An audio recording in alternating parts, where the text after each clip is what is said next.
Now, we are done with the ungroup data of quartiles, deciles, and percentiles. Now, we move on to the group data. Group data naman po tayo ng measures of position. Let's start with the quartiles of group data. Quartiles are the score points which divide a distribution into 4 equal parts. Alam naman natin yan. Ngayon, meron po tayong formula na ginagamit in finding the quartile of group data. Medyo mahaba po siya.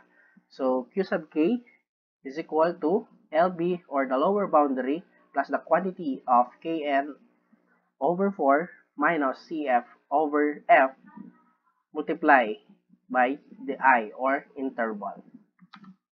Now, where the LB is equal to lower boundary of, ito po, yung lower boundary of the Q sub K class or the quartile class. Yung N naman natin, ito, it is the total frequency. Yung total. Parang ginagamit din natin sa ungroup data kung ilan yung total ng data. Ngayon, CF or the cumulative frequency of the class before the Q sub K class na matuturo din naman mamaya, and the F, which is the frequency, I is the size of the class interval, and the K, it is the N quartile o kung ano man yung hinahanap. It's either first, second quartile, or third quartile. Ngayon, magkaroon po tayo. Let us have an example. So, the mathematics test score of 50 students are the following. So, di ba, nasabi ko naman dati na kapag sinabi nating group, it is more than 30 data. Okay?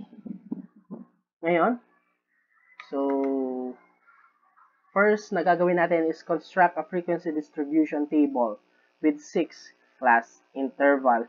So, ito, ipapakita ko lang po kung papaano nakuha yung frequency and the class limits. Pero sa mga activity ninyo, hindi ko na kayo papakuhanin ng ganito. Okay? So, papakita ko lang po kung paano nakuha yung class limits, kung paano tayo nagtali, kung paano nakuha ang frequency. So, first step na gagawin natin is kukunin natin yung range. So, how to get the range? So, highest minus lowest score lang naman. So, yung highest score natin is 50, ito. And yung lowest score natin is 21. So, 50 minus 21 is equal to 29. Ngayon, para makuha po natin yung class interval natin, so yung nakuha natin score dito na 29 is di-divide lang po natin dito sa ating class interval. Now, 29 divided by 6 is equal to 4.83. Round off, magiging 5. Kaya tignan ninyo, 26 minus 21 is equal to 5. 46 minus 41 is equal to 5. So, dyan po nakuha. Dito po siya nakuha. Then, tignan din ninyo, from 21 to 25, ilan yung mabibilang ninyo dyan? 21, 22, 23, 24, 25. Meron po tayong 5. Okay? So, ganyan po nakuha yung class limit. So, these are the lower boundaries. Ito naman yung mga higher boundaries. Lower kasi mababa, higher, mataas.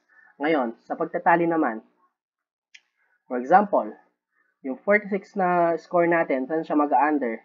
Mag-under siya dito sa 46 to 50. Magkakaroon ng 1 dyan. So, magtatali lang tayo sa 41. Saan siya mag-under? Dito siya sa 41 to 45. Yung 42, dito pa rin siya sa 41 to 45. Nadadagdagan lang. So, sa 46 to 50 na score, meron daw po tayong 4 na estudyante na nakakuha ng 46 to 50. Sa 41 to 45 naman, meron tayong 8. 36 to 40, meron tayong 11. Hindi ko na po pinakita nang mag-iisa-isa tayong magko-cross na ganyan. Tatagal lang. So, ganyan po nakuha. Then, yung frequency naman, bibilangin lang po natin kung ilang estudyante. 4, tapos 8, 11, 9, 12, and 6. Sa mga activity natin, hindi ko na po nire-required ito kasi masyado nakakatagal and nakakalito lang. Baka magkamali pa kayo dito sa mga to. Okay, let us move on. So, yung papagawa ko na lang noon is ito. Meron na siyang class limits, meron na rin siyang frequency. Hahanapin nyo na lang itong lower boundary and yung mga susunod pa. Okay, what is the step 1? Step 1, determine the lower boundaries. So, to solve for the lower boundaries, we need to subtract 0.5 to the smallest number per class interval. So, paano ba yan? So, tignan ninyo, mag-start tayo dito sa pinakababa. Ito yung lower boundary natin, right? Ito yung mababa, mga mababa. So, 21 minus 0.5 is equal to 20.5. O, dito naman, 26 minus 0.5. 26 minus 0.5 is equal to 25.5.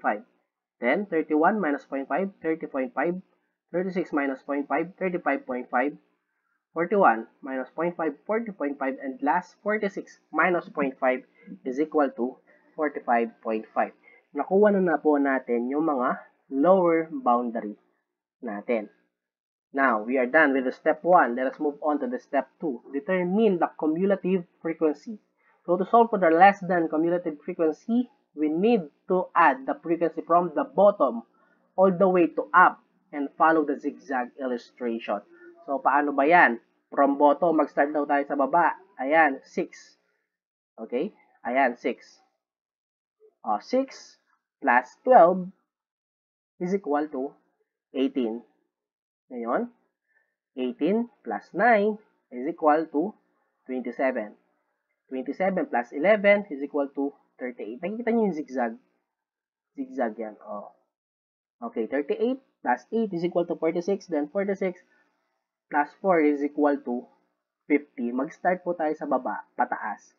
So, 6 plus 12, ganyan lang yan. 6 plus 12 plus 9 plus 11 plus 8 plus 4. So, 6 plus 12, 18. 12 plus 9, 27. 9 plus 11, 38. 11 plus 8, 46. 46 plus 4 is equal to 50. Naintindihan? Cumulative frequency. Okay. Let's move on to step 3. Ngayon, pinapahanap sa atin, di ba, is the first quartile. So, to solve for the first quartile or the Q sub k class, the formula is Kn over 4. So, wherein the K is the n quartile or ito yung hinahanap natin and the n is the total frequency. So, di ba? Hinahanap natin is Q sub 1. Therefore, our K is 1.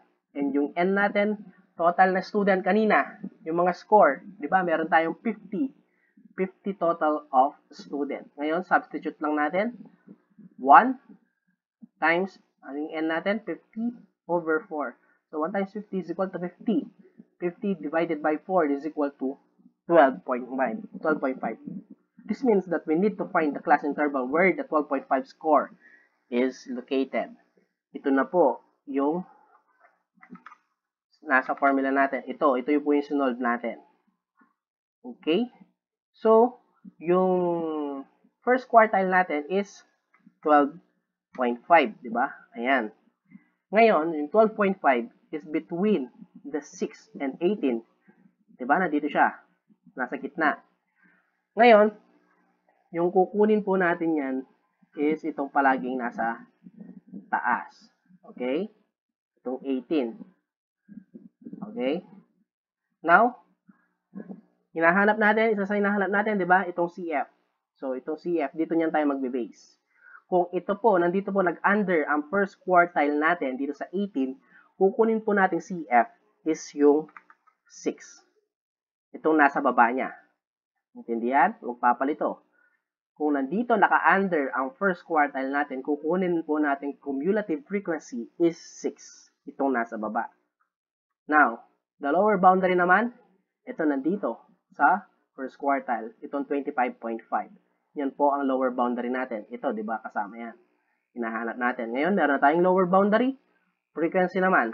Our frequency is 12. Okay? Ito lang po yung naiba. Dito lang siya sa baba. Then, itong lower boundary and frequency natin, dito na tayo sa first quartile. Kung saan siya nag-under. Okay? Now, yung N naman natin, paano yan? Ayan yung mga number of student, di ba? Meron tayong 4 student, 8, 11, 9, 12, 6. Add lang po natin yan. Total of 50. Okay? So, yung, yes, N natin is equal to 50. So, yung I naman natin, or the interval, 26 minus 21 is equal to 5. Ganun lang po siya kunin. O kaya, bilangin nyo lang kung ilan yung between dyan. So, 21, 22, 23, 24, 25. O, meron tayong 5. Okay? Nakuha na po natin yung mga kailangan natin. Kompleto na ba? Okay, CF, F, KN. Ito na yung sagot dyan. KN over 4. Ito na po yung sagot. And yung I, and yung LB. Kompleto na. Now, let's move on to the substitution sa ating formula. So, ayan yung ating formula. Then, ito yung mga given. Ngayon, substitute lang natin. Substitute lang po natin siya dito. So, yung LB natin, naging 25.5. Ito, KN over 4. Ito na yung sagot, di ba? Nakalculate na natin kanina. Substitute, 12.5. CF, 6. F, 12. I, 5. Okay? So, ngayon, mag-start muna tayo dito sa may parenthesis. So, 12.5 minus 6 is equal to 6.5. Okay? 6.5 over 12 is equal to 0.54. Now, after nyan, dito na naman tayo sa magkatabi. Dito sa may parenthesis pa din. 0.54 times 5 is equal to 2.7. Ngayon, 25.5 plus 2.7 is equal to 28.20. Therefore, our Q sub 1 or for our first quartile is equal to 28.20. Ngayon, ang ating interpretation, our first quartile, ilang percent kasi yan? Diba? 25% yung first quartile natin. Therefore, 25% of the student have a score that is less than or equal to 28.20. Laging less than or equal yan, class. Kunyari, yung sub 2 yung hinahanap natin or the second quartile, 50% of the student have a score is less than or equal to, ganon. Okay? Naintindihan?